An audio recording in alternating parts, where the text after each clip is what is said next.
ओम शांति। 25 मार्च 2026 के ईश्वरीय महावाक्य सुनते हैं। मुरली के मुख्य पॉइंट्स। शिव बाबा कहते हैं, तुम बच्चे महावीर हो। जीवन में कितने भी माया के तूफान आए, डरना नहीं है। सच्चा वीर वही है जो परिस्थिति देखकर हिलता नहीं बल्कि स्थिर रहता है। जिसको बाप और ज्ञान पर पूरा निश्चय है वही विजय पाता है और सत्युग का अधिकारी बनता है। इतिहास और अनुभव बताते हैं कि पवित्रता के विषय में ही सबसे ज्यादा विरोध और झगड़े होते हैं। इसमें ही सच्ची बहादुरी चाहिए। सच्चा ब्राह्मण वही है जो केवल परमात्मा की मत को मानता है, समाज या रिश्तेदारों के डर से नहीं डगमगाता। अब हम जानते हैं कि यह 84 जन्मों का चक्र है। सतयुग से कलयुग तक का पूरा ज्ञान स्पष्ट है। इससे हम त्रिकालदर्शी बनते हैं। Next point. अब हम जानते हैं शक्तिशाली आत्माएं समस्याओं से डरती नहीं है बल्कि उन्हें चढ़ती कला प्रगति का साधन बना देती है। नेक्स्ट पॉइंट है बाबा का, बच्चों को तन मन धन सहित सब कुछ बाप को समर्पण करना है। जितना समर्पण होगा उतना ही 21 जन्मों का वर्षा मिलेगा। और अब सुनते हैं महावाक्यों को विस्तार से। मुरली का सार। मीठे बच्चे, तुम महावीर हो। तुम्हें माया के तूफानों से डरना नहीं है। एक बाप के सिवाय और कोई भी परवाह न कर पवित्र जरूर बनना है। मीठे बच्चे, तुम महावीर हो। तुम्हें माया के तूफानों से डरना नहीं है। एक बाप के सिवाय और कोई भी परवाह न कर पवित्र जरूर बनना है। प्रश्न, बच्चों में कौन सी हिम्मत बनी रहे तो बहुत ऊंच पद पा सकते हैं? उत्तर में शिव बाबा कहते हैं, सिरमत पर चलकर पवित्र बनने की अगर बच्चों में हिम्मत है, सिरमत पर चलकर पवित्र बनने की, भले कितने भी हंगामे आए, कितने भी तूफान आए, सितम सहन करना पड़े, लेकिन बाप ने जो पवित्र बनने की श्रेष्ठ मत दी है उस पर निरंतर चलते रहो तो बहुत ऊंच पद पा सकते हैं। किसी भी बात में डरना नहीं है। कुछ भी होता है, नथिंग न्यू गीत भोलेनाथ से निराला और कोई नहीं। अच्छा, ओम शांति। यह है भक्ति मार्ग वालों का गीत। ज्ञान मार्ग में गीत आदि की कोई जरूरत नहीं है क्योंकि गाया हुआ है, बाप से हमें बेहद का वर्षा मिलना है। जो भक्ति मार्ग की रस्म रिवाज है वह इसमें नहीं आ सकती है। बच्चे कविता आदि बनाते हैं वो औरों को सुनाने के लिए। उसका भी अर्थ जब तक तुम न समझाओ तब तक कोई समझ न सके। अब तुम बच्चों को बाप मिला है तो खुशी का पारा चढ़ना चाहिए। बाप ने 84 जन्मों के चक्र का नॉलेज भी सुनाया है। खुशी होनी चाहिए न। हम अभी सुदर्शन चक्रधारी बने हैं, बाप से विष्णुपुरी का वर्षा ले रहे हैं। निश्चय बुद्धि ही विजयंती। जिसको निश्चय होता है वह सतयुग में तो जाएंगे ही। तो बच्चों को सदैव खुशी रहनी चाहिए। फॉलो फादर, बच्चे जानते हैं निराकार शिव बाबा ने जब से इसमें प्रवेश किया है तो बड़े हंगामे हुए हैं। पवित्रता पर बड़े झगड़े चले। बच्चे बड़े होते हैं, कहेंगे जल्दी शादी करो। शादी बिगड़ काम कैसे चलेगा? भले मनुष्य गीता पढ़ते हैं परंतु उससे समझते कुछ नहीं है। सबसे जास्ती बाप को अभ्यास था। एक दिन भी गीता पढ़ाना मिस नहीं करते थे। जब मालूम पड़ा गीता का भगवान शिव है, नशा चढ़ गया। हम तो विश्व के मालिक बनते हैं। यह तो शिव भगवान वास है। फिर पवित्रता का भी बड़ा हंगामा हुआ। इसमें बहादुरी चाहिए न। तुम हो ही महावीर महावीरनिया। सिवाय एक के और कोई की परवाह नहीं, पुरुषार्थ करना है। कोई की परवाह नहीं, पुरुषार्थ है। रास्ता खुद पावन बनाता है तो रचना को भी पावन बनाता है। बस इस बात पर ही बहुतों का झगड़ा चला। बड़े बड़े घरों से निकल आए, कोई की परवाह नहीं की। जिनकी तकदीर में नहीं है तो समझे भी कैसे पवित्र रहना है तो रहो, नहीं तो जाकर अपना प्रबंध करो। इतनी हिम्मत चाहिए ना। बाबा के सामने कितने हंगामे हुए। बाबा को कभी रंज हुआ देखा? अमेरिका तक अखबारों में निकल गया। नथिंग न्यू, यह तो कल्प पहले मुआफिक होता है। इसमें डरने की क्या बात है? हमको तो अपने बाप से वर्षा लेना है, अपनी रचना को बचाना है। बाप जानते हैं सारी क्रिएशन इस समय पतित है, मुझे ही सबको पावन बनाना है। बाप को ही सब कहते हैं, हे पतित पावन लिबरेटर आओ, तो उनको ही तरस पड़ता है। रहम दिल है ना, तो बाप समझाते हैं, बच्चे कोई भी बात में डरो मत, डरने से इतना ऊंच पद पा नहीं सकेंगे। माताओं पर ही अत्याचार होते हैं, यह भी निशानी है। द्रौपदी को नंगन करते थे, बाप 21 जन्मों के लिए नंगन होने से बचाते हैं। दुनिया इन बातों को नहीं जानती है। पति तम प्रधान पुरानी सृष्टि भी बननी ही है। हर चीज नई से फिर पुरानी जरूर होनी है। पुराने घर को छोड़ना ही पड़ता है। नई दुनिया गोल्डन एज, पुरानी दुनिया आयरन एज सदैव तो रह न सके। तुम बच्चे जानते हो यह सृष्टि चक्र है। देवी देवताओं के राज्य की फिर से स्थापन हो रही है। बाप भी कहते हैं, फिर से तुमको गीता ज्ञान सुनाता हूँ। यहाँ रावण राज्य में दुख है। राम राज्य किसको कहा जाता है यह भी कोई समझते नहीं। बाप कहते हैं, मैं स्वर्ग अथवा राम राज्य की स्थापना करने आया हूँ। तुम बच्चे से अनेक बार राज्य लिया और फिर गंवाया है, यह सब की बुद्धि में है। 21 जन्म सतयुग में हम रहते हैं, उसको कहा जाता है 21 पीढ़ी। अर्थात जब वृद्ध अवस्था होती है तब शरीर छोड़ते हैं। अकाले मृत्यु कभी होती नहीं। अब तुम जैसे त्रिकालदर्शी बन गए हो। तुम जानते हो शिव बाबा कौन है? शिव के मंदिर भी ढेर बनाए हैं। मूर्ति तो घर में भी रख सकते हो ना, परंतु भक्ति मार्ग की भी ड्रामा में नोद है। बुद्धि से काम लिया जाए। श्री कृष्ण की अथवा शिव की मूर्ति घर में भी रख सकते हैं, चीज तो एक ही है। फिर इतना दूर दूर क्यों जाते हैं? क्या उनके पास जाने से श्री कृष्ण पुरी का वर्षा मिलेगा? अभी तुम जानते हो श्री कृष्ण पुरी का वर्षा मिलेगा, स्वर्ग दुनिया का वर्षा मिलेगा क्यों नहीं मिलेगा? श्री कृष्णपुरी का स्वर्ग दुनिया का वर्षा एक शिव बाबा से ही मिलता है। अभी तुम जानते हो जन्म जन्मांतर हम भक्ति करते आए। रावण राज्य का भी भवका देखो कितना है, यह है पिछाड़ी का भवका। राम राज्य तो सतयुग में था, वहाँ यह विमान आदि सब थे, फिर यह सब गुम हो गए, फिर इस समय यह सब निकले हैं। अभी यह सब सीख रहे हैं। जो सिखाने वाले हैं वह संसार, जो सीखने वाले हैं वह संस्कार ले जाएंगे, वहाँ आकर फिर विमान बनाएंगे। यह भविष्य में तुमको सुख देने वाली चीज़ें हैं। यह साइंस फिर तुमको काम आएगी। अभी यह साइंस दुख के लिए है, फिर वहाँ सुख के लिए होगी। अभी स्थापना हो रही है स्वर्ग दुनिया की। बाप नई दुनिया के लिए राजधानी स्थापन करते हैं, तो तुम बच्चों को महावीरनी बनना है। दुनिया में यह थोड़े ही कोई जानते हैं कि भगवान आया है। बाप कहते हैं, गृहस्थ व्यवहार में रहते कमल फूल समान पवित्र रहो। इसमें डरने की बात नहीं है। घर करके गाली देंगे, गाली तो इनको भी बहुत मिली है, ब्रह्मा बाबा को भी।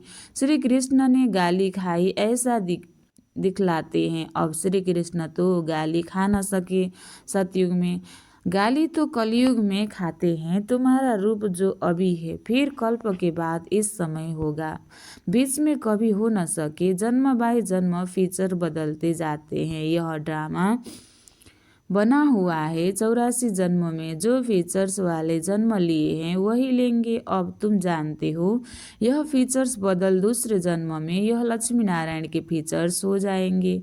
तुम्हारी बुद्धि का अब ताला खुला हुआ है। यह है नई बात बाबा भी, नया बातें भी नहीं, यह बातें किसी की समझ में जल्दी नहीं आती है। जब तकदीर में हो तब कुछ समझे।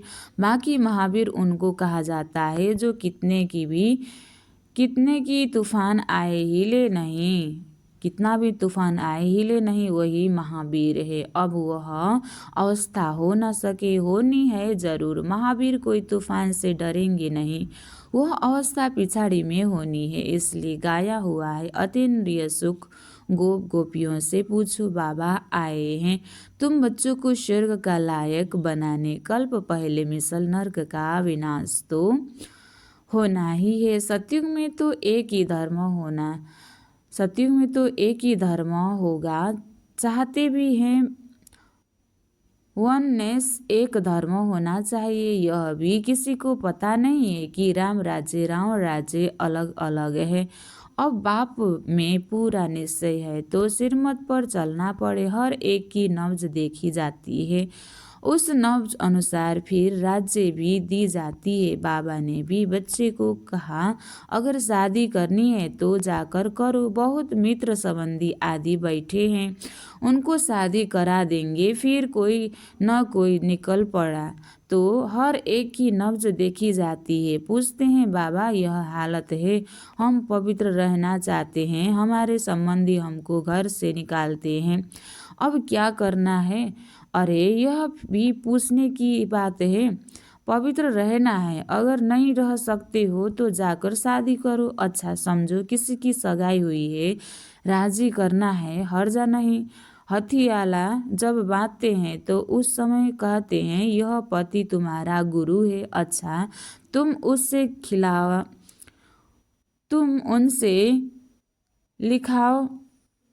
लिखवा लो। तुम मानती हो मैं तुम्हारा गुरु ईश्वर हूँ, लिखो। अच्छा अब मैं हुक्म देता हूँ, पवित्र रहना है। हिम्मत चाहिए ना, मंजिल बहुत भारी है, प्राप्ति बहुत जबरदस्त है। काम की आग तब लगती है जब प्राप्ति का पता नहीं है। बाप कहते हैं इतनी बड़ी प्राप्ति होती है तो अगर एक जन्म पवित्र रहे तो क्या बड़ी बात है। हम तुम्हारे पति ईश्वर हैं, हमारी आज्ञा पर पवित्र रहना पड़ेगा। बाबा युक्तियाँ बता देते हैं। भारत में यह कायदा है, स्त्री को कहते हैं तुम्हारा पति ईश्वर है, उनकी आज्ञा में रहना है, पति का पाँव दबाना है। क्योंकि समझते हैं न लक्ष्मी ने भी नारायण का पाँव दबाए थे।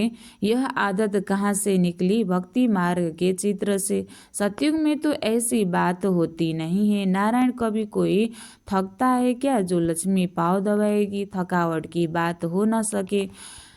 यह तो दुख की बात है, जो दुख की बात हो जाती है, वहाँ दुख दर्द कहाँ से आया? तब बाबा ने फोटो से लक्ष्मी का चित्र भी उड़ा दिया। नशा तो चढ़ना है न। छोटेपन से ही वैरागी रहता था, इसलिए भक्ति बहुत करते थे।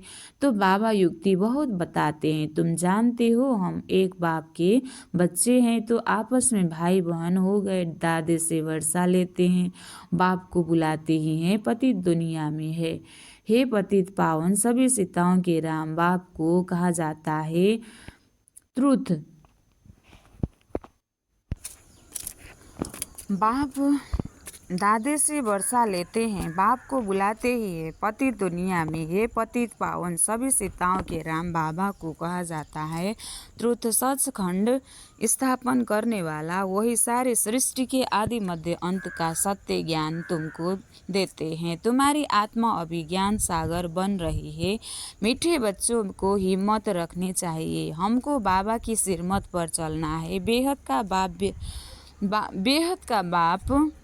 बेहद की रचना को स्वर्ग का मालिक बनाते हैं तो पुरुषार्थ कर पूरा वर्षा लेना है, वारी जाना है, तुम उनको अपना वारिस बनाएंगे तो तुमको 21 जन्मों के लिए वर्षा देंगे। बाप बच्चे के ऊपर वारी जाते हैं। बच्चे कहते हैं, बाबा यह तन मन धन सब आपका है, आप बाप भी है तो बच्चे भी हो, गाते भी हैं त्वमेव माता पिता त्वमेव, एक ही महिमा कितनी बड़ी है, उनको कहा ही जाता है। सर्व का सद्गति, सर्व का दुख हरता सुख करता। सतयुग में 5 तत्व भी सुख देने वाले होते हैं, कलयुग में 5 तत्व भी तम प्रदान होने के कारण दुख देते हैं। वहाँ तो है ही सुख, यह ड्रामा बना हुआ है, तुम जानते हो यह वही 5000 वर्ष पहले वाली लड़ाई है। अभी स्वर्ग की स्थापना हो रही है तो बच्चों को सदैव खुशी में रहना चाहिए। भगवान ने तुमको एडॉप्ट किया है, फिर तुम बच्चों को बाप सिंगारते भी हैं, पढ़ाते भी हैं। अच्छा मीठे मीठे सिखलदे बच्चों प्रति माता पिता बाप दादा का याद प्यार और गुड मॉर्निंग। रूहानी बाप की रूहानी बच्चों को नमस्ते। हम रूहानी बच्चों की भी रूहानी बाप दादा को दिल से याद प्यार और गुड मॉर्निंग। नमस्ते बाप दादा, नमस्ते नमस्ते नमस्ते। धारणा के लिए मुख्य सार 1 नंबर, सदा बाप समान बनने की हिम्मत रखनी है, बाप पर पूरा वारी जाना है। दूसरा, किसी भी बात में डरना नहीं है, पवित्र जरूर बनना है। आज बाबा ने वरदान दिया है, समस्याओं को चढ़ती कला का साधन अनुभव कर सदा संतुष्ट रहने वाले शक्तिशाली भव। समस्याओं को चढ़ती कला का साधन अनुभव कर सदा संतुष्ट रहने वाले शक्तिशाली भव। जो शक्तिशाली आत्माएं हैं वह समस्याओं को ऐसे पार कर लेती है जैसे कोई सीधा रास्ता सहज ही पार कर लेते हैं। समस्याएं उनके लिए चढ़ती कला का साधन बन जाती है। हर समस्या जानी पहचानी अनुभव होती है। वे कभी भी आश्चर्यवत नहीं होते बल्कि सदा संतुष्ट रहते हैं। मुख से कभी कारण शब्द नहीं निकलता लेकिन उसी समय कारण को निवारण में बदल देते हैं। स्लोगन, सो स्थिति में स्थित रहकर सर्व परिस्थितियों को पार करना ही श्रेष्ठता है। मातेश्वरी जी के अनमोल महावाक्य। परमार्थ से व्यवहार स्वतः सिद्ध होता है। भगवान वाच है कि तुम मेरे द्वारा परम अर्थ को जानने से मेरे परम पद को प्राप्त करेंगे, अर्थात परमार्थ को जानने से व्यवहार सिद्ध हो जाता है। देखो देवताओं के आगे प्रकृति तो चरणों की दासी होकर रहती है। यह 5 तत्व सुख स्वरूप मन इच्छित सेवा करते हैं। इस समय देखो मन इच्छित सुख न मिलने के कारण मनुष्य को दुख अशांति प्राप्त होती रहती है। सतयुग में तो यह प्रकृति व अदब रहती है। देखो देवताओं के जड़ चित्रों पर भी इतने हीरे जवाहरात लगाते हैं तो जब चैतन्य में प्रत्यक्ष होंगे तो उस समय कितने वैभव होंगे। इस समय मनुष्य भूख मरते हैं और जड़ चित्रों पर करोड़ों रुपए खर्च करते रहते हैं, तो यह क्या फर्क है। जरूर उन्होंने ऐसे श्रेष्ठ कर्म किए हैं तभी तो उन्होंने यादगार बने हुए हैं। उनका पूजन भी कितना होता है। वह निर्विकारी प्रवृत्ति में रहते भी कमल फूल समान अवस्था में थे, परंतु अब वो निर्विकारी प्रवृत्ति के बदले विकारी प्रवृत्ति में चले गए हैं, जिस कारण सभी परामर्थ को भूल व्यवहार के तरफ लग गए हैं। इसलिए रिजल्ट उल्टी जा रही है। अब अपने को स्वयं परमात्मा आए विकारी प्रवृत्ति से निकाल निर्विकारी प्रवृत्ति सिखाते हैं, जिससे अपने जीवन सदाकाल के लिए सुखी बनती है। इसलिए पहले चाहिए परामर्थ बाद में व्यवहार। परामर्थ में रहने से व्यवहार ऑटोमेटिकली सिद्ध हो जाता है। अच्छा, ओम शांति। अव्यक्त इशारे। निश्चय के फाउंडेशन को मजबूत कर सदा निर्भय और निश्चिंत रहो।